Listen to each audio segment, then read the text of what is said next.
Hello everyone, it's your girl Lady Naomi. I'm here this week to do the Mirror to Medicine review.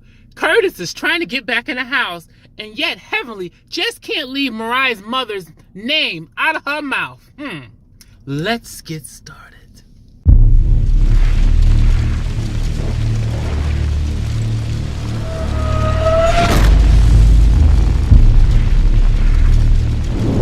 So it starts out this week with Eugene sleeping in the basement. Now, I was talking to my uncle about this. He seems to think, shout out to my Uncle Charles, honey. So I was talking to my uncle, and we came up with a theory behind why he sleeps in the basement. My uncle seems to think that he has a secret sex life. Like not cheating on her, like a physical person. But my uncle seems to think that he has like a sexual fetish that she cannot perform for him.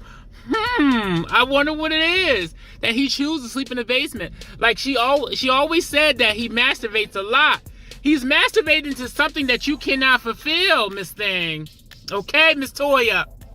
So you need to creep around. You may need to go through your husband's phone or whatever to figure out what this sexual fetish is, honey, because whatever it is, you cannot fulfill this sexual fetish. Whatever this fetish is that he has, you cannot fulfill it. You need to figure out what this fetish is, honey, because he may very well be living a double life.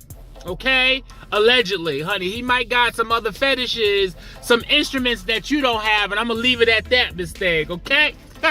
So Dr. Simone has a patient. It's a little person. Her name is Henrietta. Dr. Simone has had her mom for many, many years. Has been a OBGYN for her mother for many, many years. So she has Henrietta. Henrietta has never had a pap smear. And I also learned some interesting information. I cannot talk this morning, guys. I'm sorry. I didn't have my coffee, okay? So forgive me.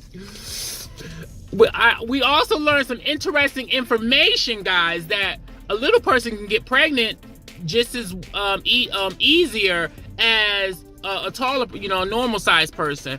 I guess because their pelvic is smaller, it's easier for the sperm to get into the uterus, I guess. She didn't really break it down, but she said it's easier for a little person to get pregnant than a normal sized person, which I felt very interesting, guys. So Mariah is making lunch for her mom. They had lemonade and I think some like cheese and crackers and everything. So they were talking about Miss Renee, how she cut up, honey. Because Miss Renee cut up at that Mother's Day brunch that Mariah threw, honey. She cut up and showed out and acted up, honey. She was like I said in my other video, guys, and I do have I know I do have a Mirror to Medicine video and I do have a Housewives video. I did not put up. It was the holidays, guys. I was taking a couple of weeks off, but I will put those up probably this week, okay? So I didn't forget to put those videos up. But yes, Miss Renee has an issue. She has a mental health issue, guys, and I'm gonna get to that later on in the show. Okay, because I seen some symptoms that I'm familiar with, okay? But anyway, yeah, she was talking about that and her outbursts and how she was acting out and stuff like that, guys, okay? And she was also talking about that half-assed apology that Heavenly tried to give her mother, honey. And her mother was like, well, I'm not in the season for forgiving right now. I hear you, but it's going to take some time for me to forgive you, okay? And I understand where her mother was coming from for that. Because I can't really say Heavenly was sincere, okay? Because right the same time that Mariah's talking to her mother, Heavenly's meeting with Quad, okay? And because Quad didn't come on purpose. She did that shit on purpose, guys. She had some other birthday event that she went to for herself, okay? And she did that. That was calculated on Quad's part and everything, guys. That was so calculated that she did not come to Mariah's little breakfast thing. Little brunch and stuff like that. So they're talking about it. They're talking about how tacky Mariah's event was and how tacky her mother is. Still talking about her mother. And I'm like, Mariah's event was everything, bitch, okay? And I'm like, bitch, every time you threw an event, that event was better than Mariah's. I mean, she had a nice party planner. The ambiance was fabulous. She had butterflies all over. She had tents inside of her house that made it look like she was in an enchanted garden, Miss Thing. Mariah's event was everything. So Miss Heavenly is just trying to be shady and she's trying to be a mess right now, which she already is, okay? She's both. She's shady and she's a mess, and she needed to shut her mouth. And Miss Quad is, she need to watch out for Miss Quad because Miss Quad is an instigator. She egging Miss Heavenly on, honey, and she gonna get Miss Heavenly's feelings hurt. I see down the line, honey, she gonna get Miss Heavenly's feelings hurt. Somebody gonna read the eyes out of Miss Heavenly, and I'm waiting for it, honey, and I'll be sitting right there sipping my tea, honey. I'll be sitting right there sipping my tea, waiting for the read to come, girl. So warp to Miss Contessa's house. Miss Contessa, Dr. Contessa's, I should say, is having a 90s party. Now, she felt really bad and she was very embarrassed, what she should be, for Mrs. Renee's bad behavior at Mariah's Mother's Day bash. So she's gonna throw a 90s party, and she's gonna have like all the 90s stuff. It's not gonna be posh. Miss Renee had some good points in that point. And you know, if you're gonna throw a 90s party, it can't be all posh and stuff like that. It had to be a little hood. It gotta be a little, you know, because in the 90s, honey, people did like shit on the hood. They had Alizé, they had grills in the backyard, like an old school black, you know, down south kind of cookout, family reunion type of teas, honey. That's what Miss Renee was saying it had to be, and I agree with her. She had good points, and it went. And anyway, we're gonna get to that a little later, guys. So Curtis shows up at his wife's house, Dr. Jackie's house. He shows up in this beautiful car, guys. This car was so pretty and so beautiful. It was like a I'm not really a big car fan, but I think it was like 1920s, 1930s kind of car. Very Harlem Nights theme kind of car. It shows up in a car like that. Now, Curtis is a very tall man. He's like 6'10", 7 feet. My brother's really tall like that. My brother's like 6'10" or 7 feet, something like that. He shows him in the car like that. He knocks on the door. She lets him in, and he just looks very humiliated. He looked like a man that's been caught cheating, which he was. He looks like he's full of remorse. He's full of sorrow, and he feels bad for what he genuinely feels bad for what he did to her. Now, sometimes people can do things, especially men. They can cheat, and they can cheat because they may feel like they're not getting the attention they need for their wives, or the person is doing something that their wives is not able to do or willing to do. So, and they don't really think about the repercussions that's going to come after it. They don't really think about their wives or the significant other feelings at the time. But what I see, he's full of remorse. That's what I see. He was full of remorse. He says, I wanted my family back. I'm taking the full blunt of it. Dr. Jackie said, how do you fix humiliation? He says, I'm taking the full blunt, and the full blame and the full blunt of the, you know, everything from the social media, which he's really not, because Dr. Jackie is taking a big part of it too. So Dr. Jackie ultimately said, I'm not ready to move past this yet. She's gonna let him in the house, guys, couple episodes down the line. But I understand she can't just take him in. She says if she does take him in, this is gonna be the one and only time, which I understand. We'll see about that, okay? Because once a cheater, always a cheater, they say. I don't know, guys. That's been my experience with men. Once they cheat on you, they just get better and better at it. Or some people just get messier and messier at it. Some people just ultimately messy. Don't give a fuck if you find out or not. They don't give a fuck if you know about it or not, honey. So maybe we'll see. I think I probably would give him one more chance. I would give someone one chance at messing up, and then if he messes up again, I don't think I could continue the relationship. That's me personally. That's just my opinion about it. But I'm glad they're finally talking. I'm glad they, you know, they parted the seas and trying to come together to some type of resolution in the situation. So Cecil, Mark, and Greg meet up at Cecil's house for drinks in the basement. He has like a full-on bar downstairs, like literally like a bar, like in a restaurant, like in a club downstairs. Any liquor you could dream of is there, okay? And Cecil's telling them that he got into it with Simone because Cecil's starting an app, basically like a labor app, like a Craigslist kind of app. He took a large amount of money out the bank without her permission, and they are a married couple, so I guess they have a joint account, which most of it's probably her money because I'm sure she's an OBGYN. She makes a lot more money than he do. But that's the sidebar. That's none of my business. I'm just saying, that's just an observation. I'm putting it out there to you guys, okay? So the app is basically, like, say if you need your garage swept or you need your attic cleaned out, I'm offering $25 to clean my attic or $30 to clean my attic for a few hours. It should take no more than such and such hours. So it's gonna be like local apps local people that want local jobs in the area, which is a very good idea. I think it's a very good idea. I think it'd be very successful. And then they also talked about Dr. Greg's relationship with Quad, and the guys basically said that, excuse me. The guys basically said that sounds like they're both not hearing one another, and I agree, and I've said that in other videos. They keep yelling out demands back and forth, and they feel like they're not understanding one another. Now, I was in the forums, guys. I know I'll be tiptoeing through the forums, honey. A lot of the females seem to think that Quad is ungrateful and she's a gold digger, and she's not, and she's putting too much on her husband, and he's getting tired of it. I don't know if that's quite the issue. I know Quad is a fashionista. I think she does make a lot of money of her own on the show, but I do think that Dr. Greg does hold the blunt of the weight of the relationship, of the financial aspect of the show. I will agree with them on that. Do I feel like she's a gold digger? I don't know. I can't definitively say I think Quad is a gold digger. I don't think she's with her husband to take his money out, you know, all the way. I don't know. I'm kind of on the fence with that. At the same time, they're at the bar, Quad is talking to Emily, a Caucasian friend of hers that threw a big party. If you go back last season, she threw a party for Quad. Emily's a good friend to hers and stuff like that. And Quad is drinking up wine. She's like, hold on a minute. This is a bunch of tea. I got to tell you. And she's like, oh my God, I'm trying to, you know, this marriage is falling apart. I don't want to break up. I'm trying to work it out and stuff like that. And Emily is basically saying that marriage is hard work. Cecil's been married for 21 years. Cecil and Simone's been married for 21 years. And he even said it was hard work. So she said, you got to stick it out and you got to communicate. And that's the main key. I feel like they keep yelling at each other. All the relationships, all the marriages on there keep yelling at one another, but no one's listening, guys. Okay, you gotta listen. And instead of doing this so much, you gotta open your ears up sometimes, guys. Okay.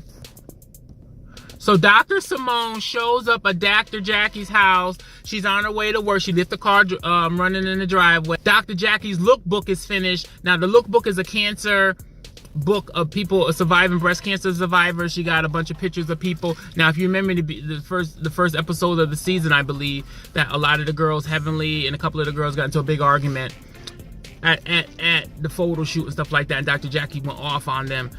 So it's finally finished. The book is finished. All the cancer patient survivors are in the book and stuff like that. They also talked about Curtis coming to the house, and Dr. Jackie's not quite ready to forgive him, which I can't blame her, because what he did humiliate her. He was gallivanting around town with another woman, sleeping with this woman, stepped out on a marriage. I don't give a damn what if she wasn't giving you sex and stuff like that. You don't just cheat on somebody like that. Ask her for a divorce, talk to her, plead with her, but don't just drag her name through the dirt like that, okay?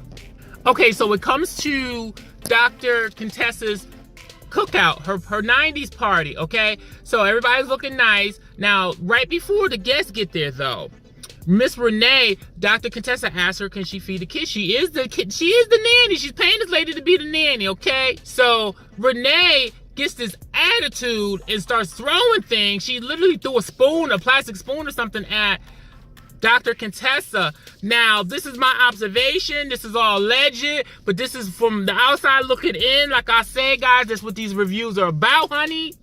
But my mother is a bipolar schizophrenic with severe delusions, honey. My birth mother, okay? I was adopted. I was taken from her.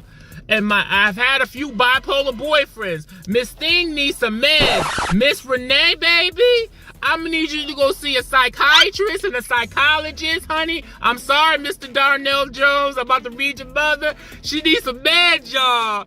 That lady has a tick, baby. A tick, tick, tick. Boom, honey.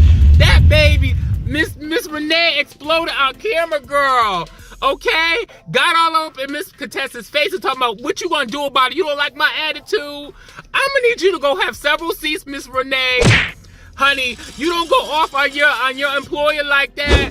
I think she's giving Miss Renee too much leeway, too much rope. Miss Renee is running the show, not Dr. Contessa. Is she your nanny? Or is she your financial advisor? Okay? Does she tell you how your house functions and everything like that? She seems to be dictating more than she's catering. Okay? I mean, that's just me, guys. I don't know how about y'all, but Miss Renee need to go see a psychiatrist or a psychologist or something like that, or some sleep deprivation or something like that. Miss Thing needs some meds. Stat, honey. Okay? Miss Thing, baby, when I see her now, you know, when she was at Mariah's Mother's Day brunch, honey, we seen a little piece of it, but that's right there. When she did that right there, I said, that's it. Miss Thing is bipolar, allegedly, honey. Miss Thing needs some meds, y'all. Ooh, baby. Everybody showing up. Everybody looking really nice for the event, guys. Ooh, it's a little sunblock. Ooh, I hate when the sun is like that, guys. Ooh, let me see. Oh, that's a little better. Okay. So everybody shows up at the party, honey. Everybody's looking cute. Honey, Miss Dr. Heavenly showed up as Pepper from Salt and Pepper. I think she had the best outfit, y'all. I think she looked really cute. Miss Mariah showed up kind of like a Southern belle from the 90s, had a red little flower in her hair. She looked cute. Everybody looked cute. Miss Quad and Mariah throwing passive aggressive shade at one another. Miss Mariah, I love her because she throw shade like me. She throw old white woman shade, honey. Oh, you didn't have to come to my party. It's okay. Happy birthday, though. Ooh, yeah, it was shade. The shade was thick. The shade was real, honey. Okay? And then they was drinking Alizé out the bottle like they used to do in the 90s in the hood, honey. No cup, no straw. Like, boom, even the hood chicks, the chicks in the hood used to sit up on the curb, honey, and drink the Alizé. When the men had the 40 ounces of Say Eyes was big thick beer in the 1990s, honey. So, Dr. Heavenly now is still having issues about Dr. Simone take her to this voodoo store. So they listed their husbands because she said her husband speaks more softly, comes out better. So she was feeling some type of way for taking her to the voodoo store, honey. Now this is what I need what I need her to do.